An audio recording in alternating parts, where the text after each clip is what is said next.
So, hey Ellie. Whoa. Hey Ellie, this is section 5.4. We are doing concavity. I kind of talked about this yesterday. We know what concavity is, right? Concave up and concave down. Yeah. Let's take a look at this graph right here. And I abbreviate it as C up. And I don't know why I put a period there. C up and C down. Okay, concave up is talking about which way it's caving. Cups hold water.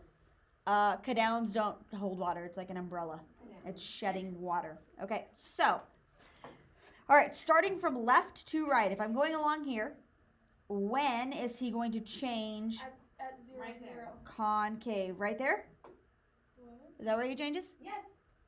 No. No. He's caving downward here. Allie. He's No. He's still caving downward until he gets to still Where? 0, 0. here. So this whole interval is where he's concave down. He's still caving down here, right? Okay. So from what to what is he caving down? Negative infinity to 0. Negative infinity to 0. And then he starts to cave upward, right? So from here, he's From cupping 0 up. He's holding water in that to interval. infinity. So from 0 to infinity. Happy with that? This is all a cup. That's all a cup. No, next.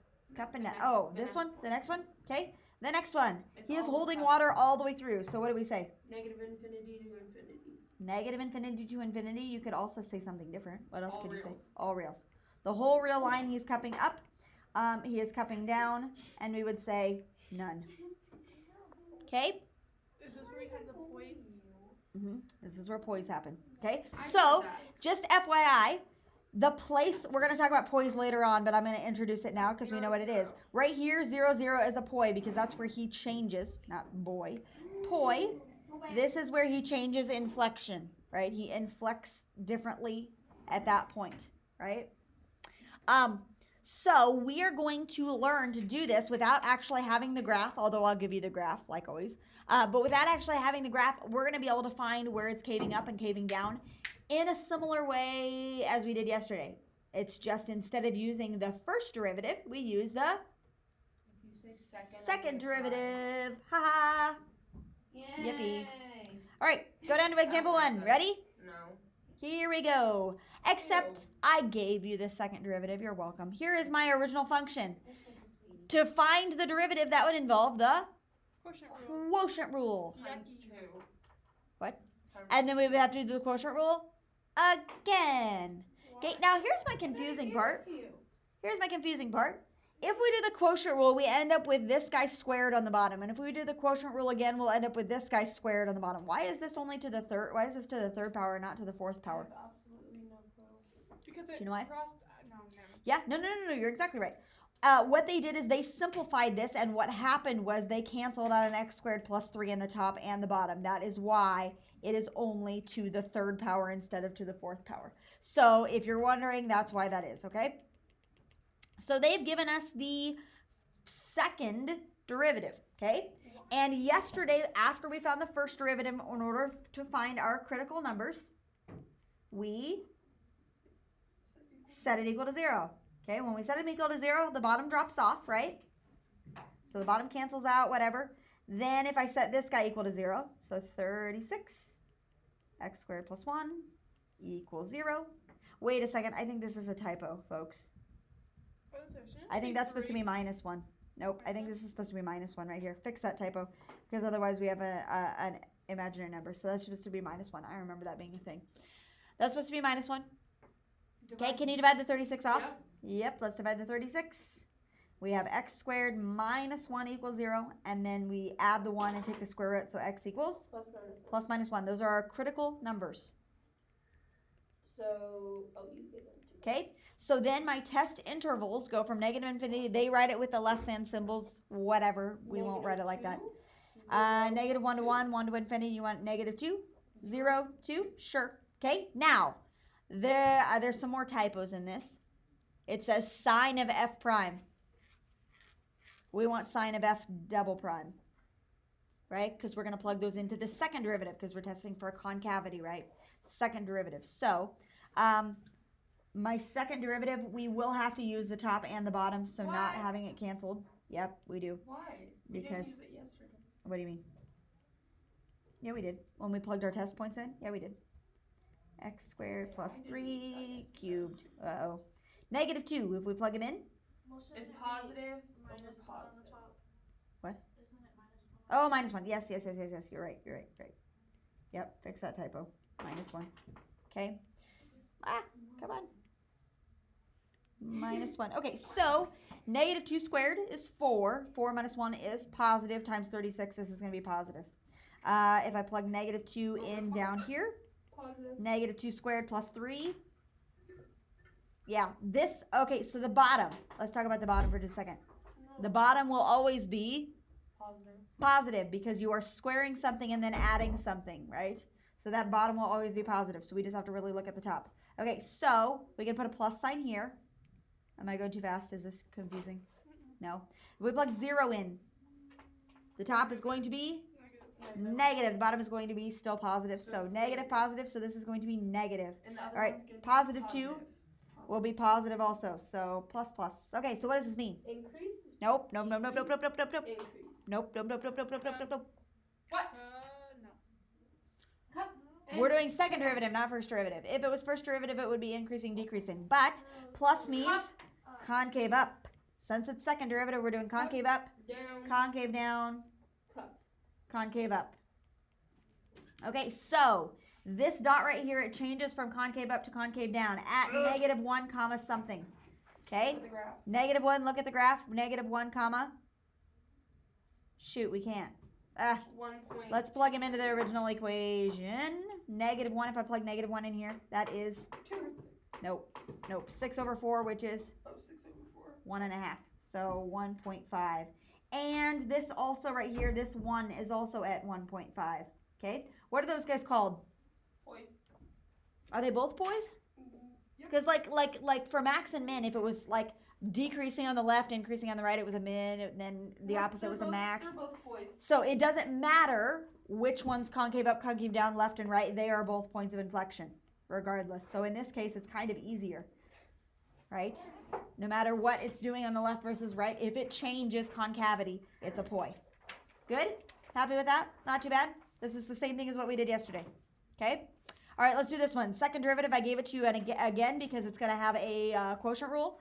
And again, notice that it's to the third power, but that's because they have factored some stuff out, right? Like they've pulled some stuff out of the top and bottom.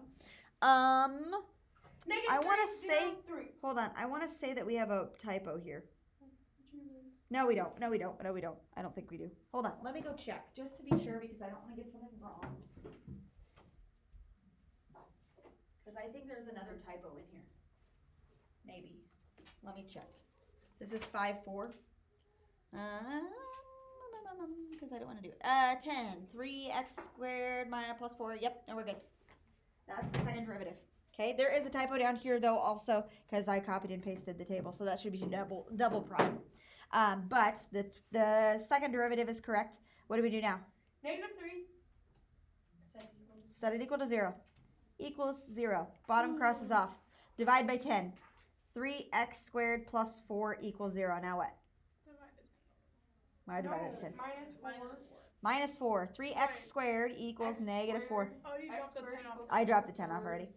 X squared equals negative 4 thirds. Wait, isn't that? Wait a second. But then it's imaginary. That's imaginary, so we don't have any critical numbers. They're bars. Except we have to look at what x can't be, right? Like the VAW stuff, right? So we have no critical numbers here. No critical numbers. It's But I'm going to put a plus star minus here that says beware of VAWs/holes because you also have to take those into consideration, right? VAWs and holes. Okay. All right. So because x squared minus 4, I guess in the derivative and in the original equation, those are VAWs at plus and minus 2. Do we understand that those are VAWs? Plus and minus 2? Do we need to write out why? No. We set it equal to 0, it's plus and minus 2. Okay, so those are those guys, and then we have these intervals, right? Negative 3, 0, 3. Negative 3, 0, 3. I'm okay with that. And we're plugging that into the second derivative, right? Second derivative. Okay, I'm going to rewrite him down here. 10 3x squared plus 4 over x squared minus 4 to the third power. Okay, the top. What? Regardless of what we're plugging in, the top will always be, Positive. will it always be positive? If Yeah, you square it and add something, right? Square it and add something, it will always be positive. So I'm just going to put plus there. Will the bottom always be positive Yeah. versus negative? No. No. If it was to the fourth power or the second power right here, then it would be. But because the fact that we're subtracting 4 may make it negative at some point. Okay? in this case, it is. No, it's not. It's positive. No, it's zero, not. Negative. No, it's not. positive. Negative 3. If I square it, that's Oh, no, the 9 middle minus one. 4 is 5 cubed. That's plus. So this is going to be a plus. What about 0? It's gonna be negative. That's going to be negative. So a positive over a negative is a negative. And if I put in positive 3, same thing. Positive. That's going to be positive. So this is cupping. This Down. is cadowning. This is cupping again. Okay? All right. So, all right, here we go. This spot right here is a Hoi. No, it's not. That's a ball. that spot right there is a not a point. So, do you remember what I did when I have Oz? You did a little. I did a little squiggly here. I did a little squiggly here So because you do that. we have no poise. Even though he's changing concavity, because those are vertical asymptotes, we have no poise. Do you see that? On the graph, you can see that, right? No poise. No poise. Now, we do have places where he switches. We do have like maxes. Like, I don't think we have any mins. We have a maximum right here Not 0. at 0 comma like negative half or something like that. Negative fourth. 0 negative fourth is what it would be. But that would be if we were doing increasing, decreasing, and first derivative. We would have found that. But there are no poise technically in this problem. Okay, good? All right. Definition of a point of inflection. We've already talked about that, where it's concave up, concave down. One question though. Can you have a function be concave up and decreasing? Yep. Can you have a function be concave up and increasing? Concave up and. Okay, right? Do something really quick for me. Down here at the bottom. Draw me something that is concave up and increasing. Then draw concave up and decreasing. Then draw concave down and increasing. And then draw a picture of concave down and decreasing. See if you can come up with something. Just do like a little rough sketch of something.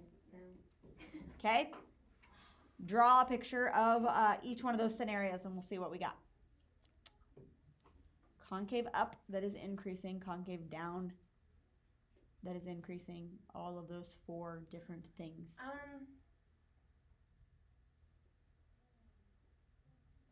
See what you can come up with.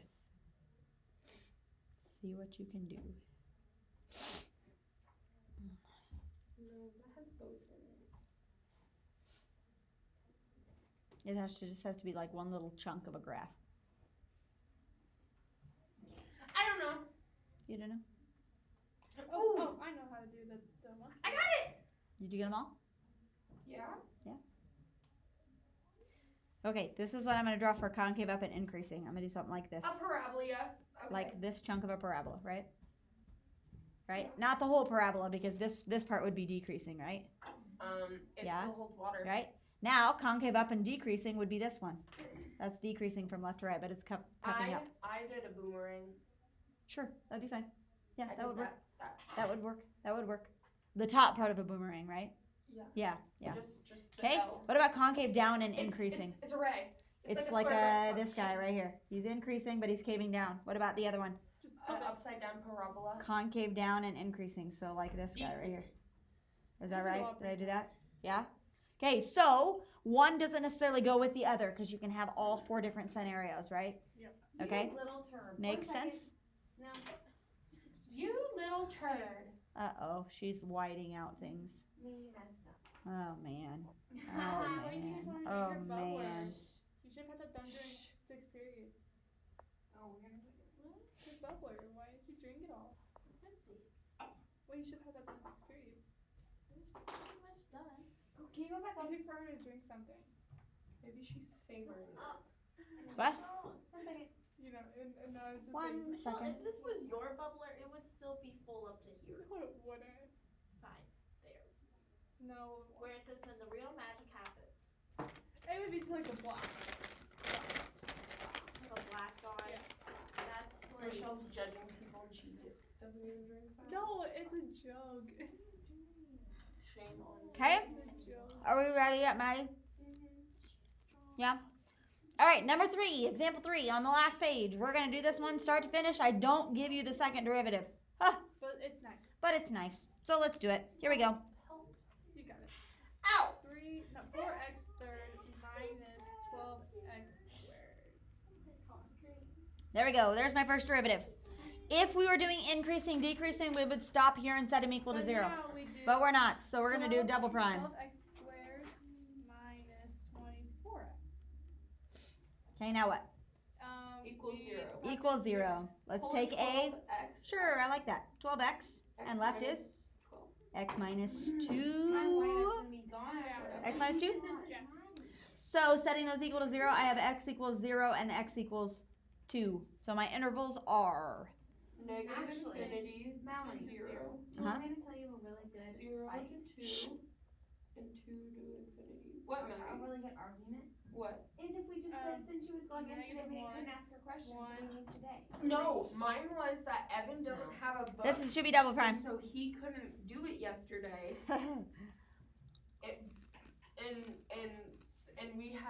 And we didn't know anything going on, so we were busy. Oh, wait a second. Wait a second. No. What? Nope. Okay. Sign of double prime, that's a typo again because I copy pasted all these tables and I left them single prime. So that should be double prime. But rather than plugging into the first or the second derivative, I'm going to plug into the second derivative factored down. You said we couldn't do that. Yes, we can. Yes, we can. Yes, we can. We cannot, when we're plugging numbers in, we cannot plug into the derivative without the denominator. Even though the denominator cancels out to be like when you multiply, when you set it equal to 0, you have to leave the denominator in there. But you can certainly plug it into when it's reduced down. So positive, negative. So 12 times -1 is negative times negative, Positive. which is positive. Okay, let's go back through. 1, if I plug 1 in, that's positive. And that's negative, so negative. And 3, if I plug in, that's positive, and 3 is positive, so that's positive. Okay, so what's happening? Cup down. Cup, down, Cup. and cup. Okay, now are any of these vertical asymptotes that I have to worry about? Nope. No, this How guy do is you going know? to be a poi, and this guy is going to be a poi, How do And- you know? because none of those came from being vertical asymptotes, Maddie. Because it doesn't have a freaking Because ball. this thing, yeah, he doesn't have a bottom on him. And the only time we got a va is when we have bottoms. So those two are pois. My first poi is going to be at the point 0, comma something. 0. Is it 0, 0? 0. Yeah, because if I plug 0 in, this is the only time we plug into the original, right? 0, 0. 2 is going to be at Negative 16. 2 to the 4th power is 16 minus 4 times 8, which is 32, negative 16, I think. Do I have a graph there? Yeah. But it doesn't label it, but it's negative 16. So those two are going to be pois. Okay, that's my pois. I only have 2 pois, 0, 0, and 2, negative 16. Those look good. Okay, happy with that? Not too bad, right? Oh, red cross texting. What? The red cross texting. Oh, nice. Okay, ready? Are your brains working? I got one more thing to teach to you, and this is different than all the stuff that we've done today. Okay? It's not different. I mean, it's just a different concept. Okay? So, this is something called the second derivative test. Okay, ready? Second derivative test. Here's what I'm going to do. Number 1, I'm going to find critical numbers using first deriv. Okay, I'll show you. Find the critical numbers using the first derivative. Okay. So f prime of x will be equal to, Can you scoot over just a little bit? right there. Thank you. Okay, negative 15x to the 4th plus 15x squared, yeah? Okay, now what? Go home. I like Mallory's video. Now what? Sounds good. Do it again. Now what do we do? Nope, nope. Find the critical numbers using the first derivative. Equals 0. Equals 0. Equals 0. But that's maxes and mins then. Just wait. Negative Negative 15. Oh, x squared. Let's pull in an x squared. So x squared. X squared? plus 4. Minus 1. If we pull in a negative 15. Pull in a negative 15. Okay? Equals 0. So x equals Oh my God. 0. X equals 1. X equals negative 1. Okay, so I found my critical numbers using my first derivative. Ready? Here we go. These guys are, label them. These guys are possible, what? Points. POIs. No, not POIs, because it's the first derivative. They are possible maxes and mins. Okay? Now, possible maxes and mins. And the way that we did yesterday to find whether they're maxes and mins is we did the test point, and then we plugged it in. If we got positive, it was increasing, negative, it was decreasing, all that good stuff, whatever, right? I'm going to show you a way to cheat to figure out right now whether they're maxes and mins, and we're not using the table. Ready? Step number 2. This is called the second derivative test. Okay? We're going to take those numbers, those critical numbers, and we're going to plug the critical numbers into the second derivative. This is weird. We're going to plug these into the second derivative. So the critical numbers that we got were 0, 1, and negative 1. We're going to plug them into the second derivative. Okay? All right, so I had to find my second derivative. I'm going to do it down here. So f double prime of x equals, start with this guy, and let's take his second derivative. Negative 60 x to the third plus 30x. Yeah. Oh, why do I? And take a 30x know. out. I don't know. Now we're not going to set it equal to 0. We're plugging our numbers into those, right?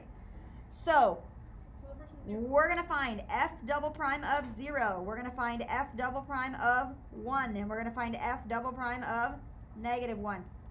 Okay? 0, 0. We're going to plug each one of those in, and then I'll tell you what it means. Okay? So 0. negative 60 times 0 to the third. I'm just writing out all my stuff. Okay, but actually, don't tell her. She might be like, hey, okay, so I know. just don't do anything. Just say this. Okay? All of us. I'll cry. Told Evan to cry. He won't even say that he doesn't want to take the test. All right. What'd you get for 1? Only negative. Negative 30. Positive 30 for the next one. Okay, the next one should be positive 30, I think. If you plug in negative 1, it should be negative 30, yeah? Or positive 30, I mean. Yep. Okay? That's, oh my gosh, is that the second coordinate of it? That's the, no. Okay. Here's the deal. Ready? This is going to be kind of confusing. Step 3, here's your cheat sheet. This is called the second derivative test. If f double prime of x equals positive, it is a Max. minimum. It's confusing, and don't shoot me. I want to thank you. If, when you plug it into the second derivative, it is positive, it is a minimum. To shoot you. Roger. Because I know you're not going to be happy with that. If it's negative, it is a maximum. It's like backwards. I don't do handguns. 'Kay? I do. What happens if f prime of x, f double prime of x is 0? It's a boy. It's neither, which usually means a poi. I thought it was just Okay? So a little bit different than plugging them into the table and doing the increasing, decreasing stuff and finding max and mins. We're plugging them into the second derivative. Plus means min, minus means max, 0 means it's probably a poi. Let's verify it with the thing right here. So 1 is what we got, and 1 equals a, since it was negative, It's a max. is going to be a min, no, max. You're right. Negative 1 is going to be a min because 30 was positive, and what's happening at 0 Point. is a poi. Let's verify that. 1, the coordinate, x coordinate of 1 was a max. X coordinate of negative 1 was a min. 0 was a poi because it was nothing, right? So rather than doing the table, this is an alternative. It's called the second derivative test. Here are the steps. You wrote them off to the side over here. So when they ask for the second derivative test, you do that. Okay? All right, do your homework for tomorrow. There's not very much. I don't think some of them are not too bad. What the heck is Okay. one for me? Attempt it for tomorrow. I don't know what you will be doing, but be ready to go over questions tomorrow. So get as much done as possible. What in Okay. the world does 1 through 4 I think mean? it's, is it positive or is it negative, right? Aha. Okay, good question. The graph of f shown. Okay, f prime tells you whether it's increasing or decreasing. That means positive or negative. So is this one increasing or decreasing? Increase. So then it will be Positive. plus, right? So F double prime tells you concave up or concave down. It is caving up, so it is Positive. plus. Does that make sense? Not really. You're just telling which one it is. There you go. This is not too bad. Okay? I don't understand. You do too. You're just being silly. All right, I'm going to stop the video for Ellie. Bye, Ellie.